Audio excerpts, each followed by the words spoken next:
Hello students, मैं मनोज शर्मा जनक सिंह चौहान के साथ एमजे क्लासेस में। आज हम पढ़ेंगे फर्स्ट फ्लाइट, जो कक्षा 10 की किताब है, उसकी पोएम नंबर 3, जिसका नाम है अ टाइगर इन द जू। जू यानी चिड़ियाघर और टाइगर का मतलब बाघ। तो ये बाघ जो होता है यहाँ पर शक्ति का प्रतीक है कि किसी भी अगर शक्तिशाली व्यक्ति को हम अगर बांध दें या उसको कैद में रखें तो अपनी शक्ति का प्रदर्शन नहीं कर पाएगा, उसकी गतिविधियों पर बंद हो जाएंगी, उसकी गतिविधियों पर प्रतिबंध हो जाएगा, तो वो अपने पूरे कार्य नहीं कर पाएगा और व्यक्ति उससे डरना बंद कर देते हैं क्योंकि उनको पता है कि अब वो हानि नहीं पहुंचा सकता। तो ऐसा ही कुछ इस टाइगर के साथ है कि ये वैसे तो बहुत शक्तिशाली है, लेकिन ये अभी पिंजरे में बंद है, चिड़ियाघर में। तो इसकी जो गतिविधियां हैं वो जंगल की और पिंजरे की दोनों अलग अलग हैं। तो इस कविता में दोनों ही बारे में बताया गया है कि वो पिंजरे के अंदर है तो किस तरह का व्यवहार करता है, और अगर वो जंगल में होता तो किस तरह का व्यवहार करता। तो हम देखते हैं यहाँ पर कि this poem contrast the tiger in the जू with the tiger in natural habitat. कि इस कविता के अंदर बहुत अंतर, कंट्रास्ट में अंतर बताया गया है एक बाघ के जो कहाँ पर है, जू के अंदर, एक चिड़ियाघर में है, with the tiger in its natural habitat. कि अगर ये टाइगर अपने प्राकृतिक, नेचुरल यानी प्राकृतिक, हैबिटेट यानी आवास, कि अगर ये प्राकृतिक आवास में होता तो इसके क्रियाकलाप अलग होते। The poem moves from the zoo the jungle and back again to the zoo. ये जो कविता है ये शुरुआत में जू के एक पिंजरे से शुरू होती है, फिर जंगल के अंदर जाती है और वापस जंगल से जू में लौट आती है। रीड द पोएम, तो इस कविता को पढ़ें साइलेंटली वंस, एक बार चुपचाप, एंड से which stanzas speak about the tiger in the zoo, और ये देखें कि कौन से छंद चिड़ियाघर के बारे में बताते हैं टाइगर को, and which once speaks about the tiger in the jungle, और कौन से छंद ये बताते हैं कि टाइगर जंगल में है। तो हम पढ़ते हैं अब इस कविता। He stalks in his vivid stripes, वो शान से चलता है। स्टाक्स का मतलब शान से चलना, बहुत ही धीरे धीरे शान से चलता है। अब यहाँ पर ही जो वर्ड आया है, ही कौन है, वह टाइगर जिसकी बात की जा रही है, वो टाइगर क्या है, शान से चलता है। इन हिज विविड स्ट्राइप्स, विभिन्न, विविड का मतलब विभिन्न, और स्ट्राइप्स का मतलब रंगीन धारियाँ, इसे बोलेंगे हम रंगीन धारियाँ।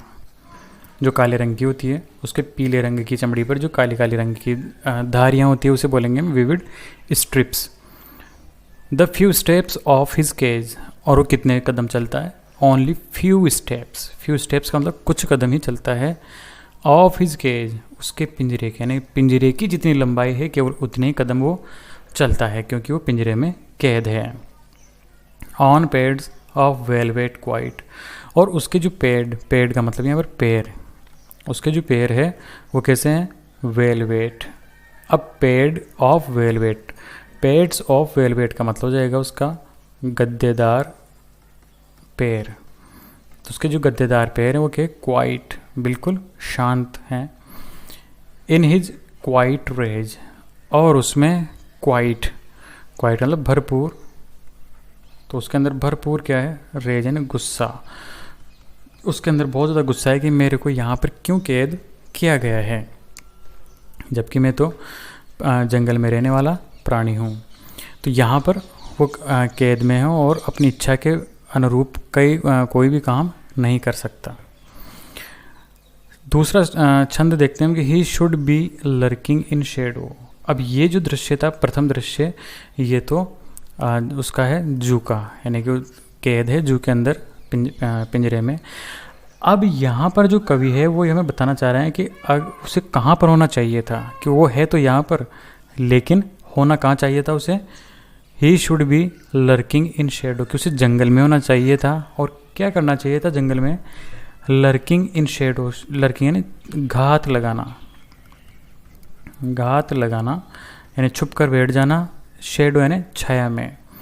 स्लाइडिंग और फिसलते हुए, स्लाइडिंग का मतलब फिसलते हुए, कहाँ जाना, थ्रू लॉन्ग ग्रास, बड़ी बड़ी ग्रास के अंदर, यानी बड़ी बड़ी जो घास है उस घास में से फिसलते हुए, छाया में होते हुए, और घात लगाने के लिए है वो तो इसी वक्त ये काम करना चाहिए था। और ये घात कहाँ लगा था? वो नियर द वाटर होल, जहाँ पर पानी का स्रोत हो। यहाँ पर होल का मतलब स्रोत, जहाँ बहुत सारा पानी हो या पानी भरा हुआ हो वहाँ पर। क्योंकि where plump deer pass, plump यानी मांसल, मोटे मोटे, डियर यानी हिरन, और पास यानी गुजरते हैं, कि जहाँ पर हिरन और अन्य जो जानवर हैं मोटे ताजे वो पानी पीने के लिए आए तो उन पर ये हमला कर सके। कि इसका असली काम तो ये है, लेकिन बेचारा जू के अंदर कैद है। इसके अलावा कि ये काम उसे करना चाहिए थे, इसके अलावा और क्या क्या करना चाहिए था? देखो यहाँ पर दिया हुआ है, he should be snarling around houses. और उसे क्या करना चाहिए था? स्नार्लिंग यानी गुर्राना, और उसे गुर्राना चाहिए था अराउंड हाउसेज, घरों के आसपास। At the jungle's edge, edge यानी किनारे, कि जो घर या जो गांव जंगल के किनारे है उन घरों के आसपास मंडराते हुए उसे गुर्राना चाहिए था बहुत तेज तेज। बेरिंग यानी दिखाते हुए, और क्या करना चाहिए? उसे दिखाना चाहिए था, यानी बेरिंग यानी दिखाना। हिज वाइट फैंग्स, वाइट यानी सफ़ेद, और फैंग्स यानी लंबे दांत। और इसके अलावा हिज क्लॉज, क्लॉज यानी पंजे, तो उसको गांव के आसपास अपने सफ़ेद दांतों को निकालता, यानी कि दहाड़ता तब, और उसके जो पंजे हैं उनको दिखाता। और इन सबसे क्या करता? वो टेरराइजिंग, डराना, कि उसको डराना चाहिए था। द विलेज यानी गाँव वालों को डराना चाहिए था। कि उसको काम तो इन दोनों के स्टांजा में जो दिए गए हैं वो करना चाहिए थे, लेकिन बेचारा करता क्या है? वो जू के अंदर लॉक है। बट परंतु ही इज़ लॉक्ड, परंतु क्या है कि वो बंद है, लॉक्ड यानी ताले में है। इन कॉन्क्रीट सेल, कॉन्क्रीट का मतलब सीमेंटेड, सीमेंट से बनी हुई जो सेल है ना कमरा, तो सीमेंट का जो कमरा है बना हुआ, इट मीन्स जू के अंदर, वहाँ पर लॉक है वो। हिज स्ट्रेंथ, और उसकी जो ताकत है, बिहाइंड बार्स, वो सलाखों के, बार्स यानी सलाखें, वो केवल लोहे की सलाखों के अंदर अंदर ही अपनी ताकत दिखा सकता है, बाहर उसकी ताकत नहीं चल सकती। Stalking the length his cage, stalking यानी चलना, कि वो कितना सा चल सकता है, जितनी लंबाई, लेंथ यानी लंबाई है उसके पिंजरे की, कि उसके पिंजरे की जितनी लंबाई है केवल उतना ही चल सकता है, उससे बाहर वो कुछ भी नहीं कर सकता। इग्नोरिंग विजिटर्स, विजिटर्स यानी जो घूमने आते हैं, आगंतुक जो जू में आते हैं देखने, उनको बोलेंगे विजिटर। इग्नोरिंग यानी अनदेखा करना, यानी उनकी तरफ वो देखता भी नहीं, जो विजिटर्स आते हैं उनकी तरफ वो बिल्कुल भी नहीं देखता और चलता रहता है। He hears the last voice at night, और वो सुनता है अंतिम आवाज़, नाइट यानी रात की अंतिम आवाज़।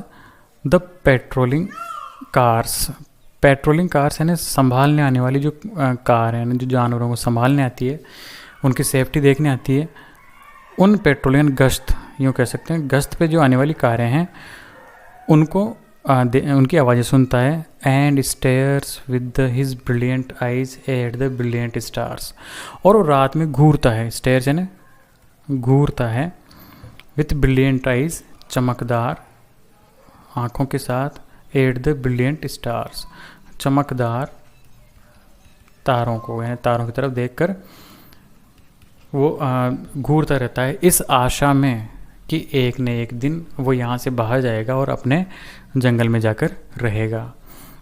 तो इस कविता को लिखने वाले हैं लेस्ली नॉरिस। इस तरह से कविता तो थी ख़त्म। अब हम देखते हैं इसके एक्सप्लेनेशंस। तो पहला छंद है ये, तो पहले छंद में he stalks in his vivid stripes the few steps of his cage on pads of velvet quiet in his quiet rage. तो इसके अंदर देखते हैं हम, तो पहला ये छंद है ही स्टैक्स से लेकर क्वाइट रेज। तो ही स्टैक्स से लेकर क्वाइट रेज तक हमारा पहला छंद है। तो इसमें हम जब भी, तो सबसे पहले हम लिखेंगे रेफरेंस, और रेफरेंस में लिखेंगे these lines have been taken from the poem, और यहाँ पर फिर पोएम का नाम है टाइगर इन द जू, क्योंकि ये जो स्टांजा है ये इसी पोएम में से लिया गया है। विच इज़ रिटन बाय, जो कि लिखी गई है लेस्ली नॉरिस, यानी लेस्ली नॉरिस इसके पोइट का नाम है, इनके द्वारा ही लिखी गई है। तो ये बात हम रेफरेंस में लिखते हैं। इसके बाद हम कॉन्टेक्स्ट लिखेंगे। कॉन्टेक्स्ट में क्या लिखेंगे? तो कॉन्टेक्स्ट में हम लिखेंगे in these lines the poet tells us about mental condition of tiger in a zoo, कि यहाँ पर जो पोएट है वो हमें उसकी मानसिक परिस्थितियों के बारे में बता रहा है कि जू में टाइगर के साथ क्या क्या होता है। एक्सप्लेनेशन लिखेंगे। एक्सप्लेनेशन में हम लिखेंगे कि in the first paragraph of the poet tells us that when the tiger is in the जू, कि कवि पहला पैराग्राफ, क्योंकि पहला ही स्टांजा है, तो इस स्टांजा के अंदर पोएट हमें क्या बताता है कि when the tiger is in the जू, कि जब ये टाइगर है ये जू के अंदर है, तो we can see him walking in his cage, तो हम देख सकते हैं कि वो अपने पिंजरे के अंदर चल रहा है या चलते हुए देख सकते हैं। A tiger can be identified by the strips on his body, और हम टाइगर को आइडेंटिफाई कर सकते हैं, पहचान सकते हैं बाय इट्स स्ट्रिप्स, यानी इसकी जो धारियाँ हैं विभिन्न रंग की, काले रंग की जो धारियाँ हैं उनसे हम पहचान सकते हैं। His feet are so soft as a velvet, और उसके पैर जो हैं वो इतने नरम हैं जैसे कि वेलवेट, यानी कि मलमल बोलते हैं, बहुत soft. So when he moves no noise is made, तो इसलिए जब चलता है तो किसी प्रकार का कोई शोर नहीं होता। तो he is angry in the cage because he feels strapped and wants to go out, इसलिए क्या है कि वो बहुत ज़्यादा नाराज़ है अपने पिंजरे के अंदर, क्योंकि वो ऐसा महसूस करता है कि उसे पकड़ लिया गया है। ट्रैप्ड यानी पकड़ना, कि उसे पकड़ा गया है और वो अब बाहर आना चाहता है। तो इस तरह से इसका व्याख्या हो गई, एक्सप्लेनेशन हो गया पहले स्टांजा का। अब यहाँ पर हम लिखेंगे क्रिटिकल नोट। तो क्रिटिकल नोट में 10th स्तर के ऊपर एक पहली लाइन सभी पोएम्स के एक्सप्लेनेशन में समान रहेगी। उसमें यह है कि पोइट ने बहुत ही आसान और प्रभावशाली लैंग्वेज का इस्तेमाल किया है। और इसमें स्पेशल जो दूसरा पॉइंट है वो है the poet has used tiger, कि यहाँ पर टाइगर नाम का जो वर्ड आया है as a symbol of strength, वो ताकत के रूप में आया है, कि ताकतवर व्यक्ति को अगर हम बंद कर लें तो फिर वो अपनी ताकत का प्रदर्शन नहीं कर पाता। दूसरा छंद देखते हैं। दूसरा छंद ये है कि he should be lurking in shadow sliding through long grass near the water hole where plump deer pass. तो हम यहाँ लिखेंगे ही शुड से लेकर और डियर पास तक का हम एक्सप्लेनेशन करेंगे, व्याख्या करेंगे। तो रेफरेंस पहले के जैसे सेम रहेगा, इसको हम दोबारा देखने की आवश्यकता नहीं है। कॉन्टेक्स्ट में थोड़ा सा परिवर्तन होगा, क्योंकि पहले जो था वो जू के अंदर, चिड़ियाघर के अंदर की जो कंडीशन थी वो बता रहा है, यहाँ पर कंडीशन चेंज हो गई और यह कहाँ क्या गई, फॉरेस्ट, यानी कि जंगल की कंडीशन बता रहा है कि जंगल में अगर वो होता तो उसे क्या क्या करता या क्या करना चाहिए। द पोएट यूजेज वर्ड ही, यहाँ पर जो ही शब्द आया है टू द टाइगर, किसके लिए आया है, टाइगर के लिए। A tiger when he is in the jungle, कि एक टाइगर जो जंगल के अंदर होता है। He hides himself in shadow, तो अपने आप को किसी छाया वाला जगह है उसके अंदर अपने आप को छिपा लेता है।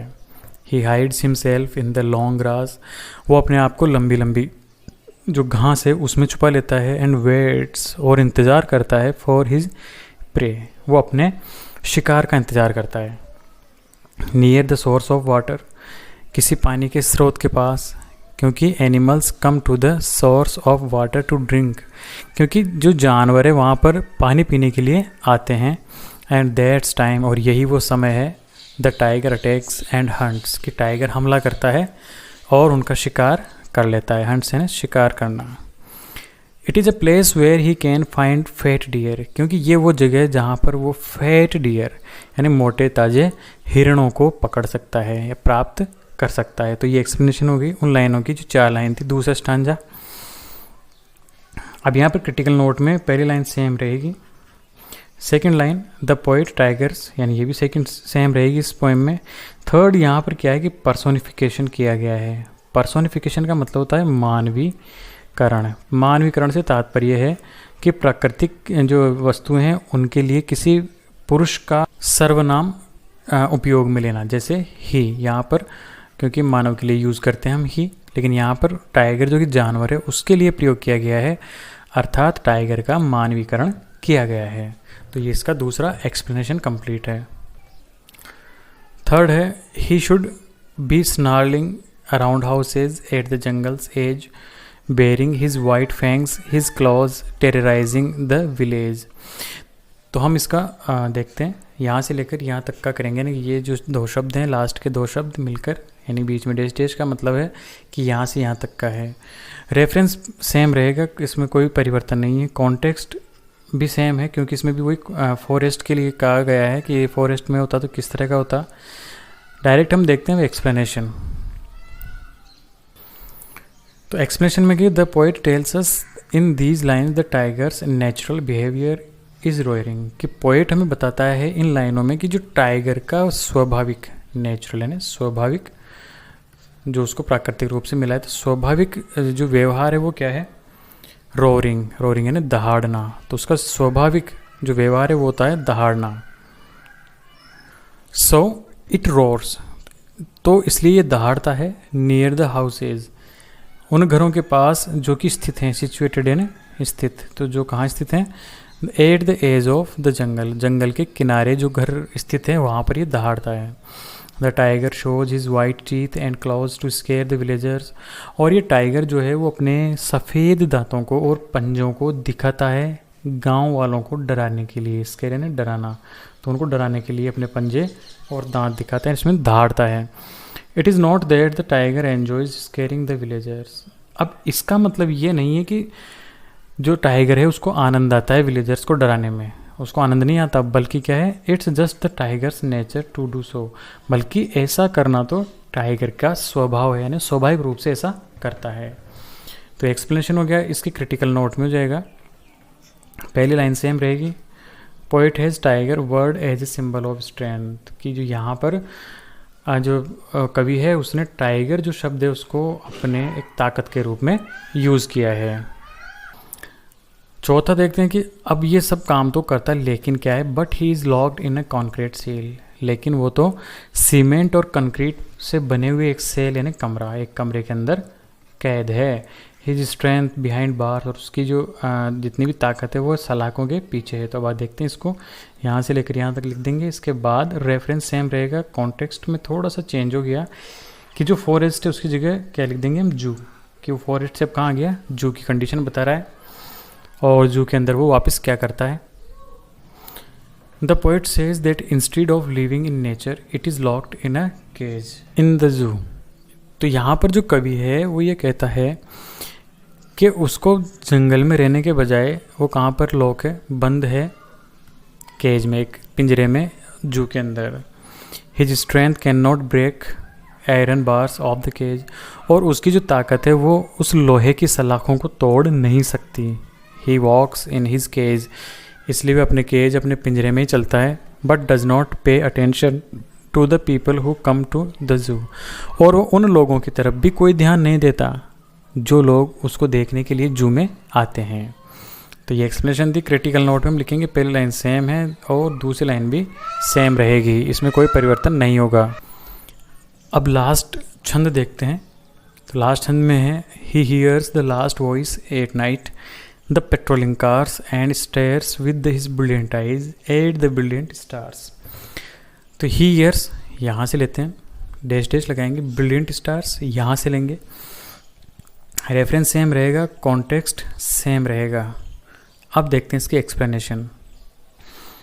तो the last voice that he hears is the voice of the patrolling cars, कि जो अंतिम आवाज़ वो टाइगर ही है ना, वो टाइगर की बात चल रही है। तो टाइगर क्या करता है, हियर सुनता है पेट्रोलिंग कार्स, जो गश्ती कारें होती है उनकी आवाज़ सुनता है। The patrolling cars come to check, और पेट्रोलिंग कार्स इसलिए आती है ये चेक करने के लिए कि क्या ऑल एनिमल्स आर सेफ, कि क्या सभी जानवर सुरक्षित हैं इन द केज, पिंजरों के अंदर। He looks at the stars in the night, और वो सितारों की तरफ निगाह देखता है, निगाह भर के देखता है रात में। परहैप्स शायद, like the star shine in the darkness and give us light, he also hopes to the back in the jungle, कि जिस तरह जो सितारे होते हैं वो चमकते हैं अंधेरे के अंदर और हमें प्रकाश देते हैं, तो शायद वह टाइगर भी ये होप करता है, ये आशा करता है कि वो भी एक दिन जंगल में वापस चला जाएगा। क्रिटिकल नोट पहले की जैसे सेम रहेगा, और इस तरह से ये जो पोएम है वो हिंदी ट्रांसलेशन के साथ साथ एक्सप्लेनेशन सहित कंप्लीट होती है। जय हिंद, जय भारत।